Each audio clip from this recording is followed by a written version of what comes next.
Le prophète sallallahu alayhi wa sallam nous rapporte dans le hadith authentique que la plupart de ceux qui meurent de ma communauté après le décret d'Allah et son destin meurent à cause du mauvais œil. Le mauvais œil s'accroche à l'homme, à l'un d'entre vous, par la permission d'Allah subhanahu wa ta'ala, jusqu'à ce que l'homme se retrouve au sommet d'une montagne et qu'il tombe. Pour nous rappeler que quand le mauvais œil t'accroche, il ne te lâche pas. Et par la permission d'Allah subhanahu wa ta'ala, bien sûr, parce que tout se passe selon la volonté d'Allah subhanahu wa ta'ala, il peut te détruire, il peut provoquer ta mort. Le prophète alayhi salatu wa salam a rappelé que le mauvais œil, et particulièrement le mauvais œil venant de l'envieux, haineux, eh bien peut te tuer.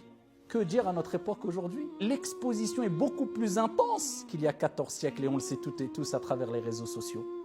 Que dire aujourd'hui où tout le monde aime exposer un peu tout et n'importe quoi, illa man rahim Allah, sauf celui à qui Allah a fait miséricorde.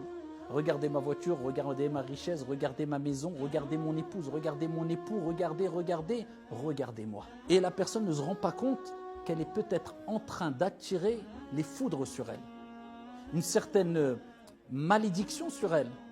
Peut-être la mort. C'est le prophète sallallahu alayhi wa sallam qui nous a rappelé cela quand il nous a rappelé que le mauvais œil pouvait tuer.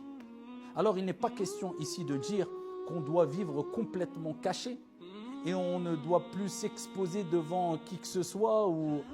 Mais c'est simplement qu'il est important de prendre conscience que le mauvais œil existe et que la personne doit éviter de s'exposer inutilement et de manière répétée, de sorte à en faire une habitude devant un grand nombre de personnes quand il n'y a pas vraiment d'intérêt ou de besoin de le faire. Donc c'est pour cela qu'il est important de prendre conscience que le mauvais œil nous entoure. Et il ne peut pas venir, ou il ne vient pas simplement d'une personne qui nous veut notre mal, attention. Car le mauvais œil, comme on va le voir, incha'Allah ta'ala, peut venir de nous-mêmes, pour nos propres biens.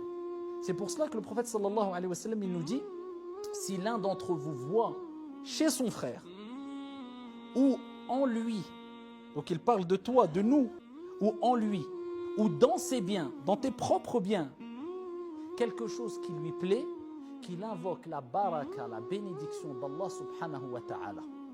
Voilà, c'est comme ça qu'on se prémunit du mauvais œil. 1. En évitant de montrer tout et n'importe quoi sans intérêt de manière répétée, concernant les bienfaits que Dieu nous a donnés, concernant notre famille, concernant nos enfants, concernant nos richesses, concernant etc. Et 2, on invoque toujours la bénédiction. Sur ce que tu vois, sur les objets que tu vois qui t'attirent, qui te plaisent, ou sur les personnes, ou sur ta propre personne, tes propres enfants, ta propre famille ou tes propres biens. En invoquant la bénédiction d'Allah subhanahu wa ta'ala, on se préserve et on préserve les autres. De quelle manière? En disant Allahumma barik. Oh Allah béni. Tout simplement. On demande la baraka. Et bien sûr, surtout pour se préserver, n'oubliez jamais vos invocations du soir et du matin. Surtout les invocations protectrices par la permission d'Allah subhanahu wa ta'ala. Les versets coraniques qui sont importants de réciter. Récitez toujours surat al-Ikhlas, Qul huwallahu ahad, al-Falaq et Nas 3 fois le matin et 3 fois le soir. C'est ce qui vous préserve, comme le prophète alayhi salatu wa salam a dit, entre autres, du mauvais œil, de la méchanceté, le mal des gens. Mais aussi les invocations qui sont dans Hisnul Muslim, particulièrement l'invocation Bismillahi alladhi la yadurru ma'a ismihi shay'un fil ardi wa la fis sama' wa huwa as-sami'ul alim. Au nom d'Allah, en compagnie de son nom, rien ne peut me nuire que ce soit dans les cieux et sur la terre. Wa huwa as-sami', c'est celui qui entend tout, al-alim, celui qui sait tout. A'udhu bi kalimatillahi tammati min sharri ma khalaq. Ces invocations qui vous préservent par la permission d'Allah subhanahu wa ta'ala.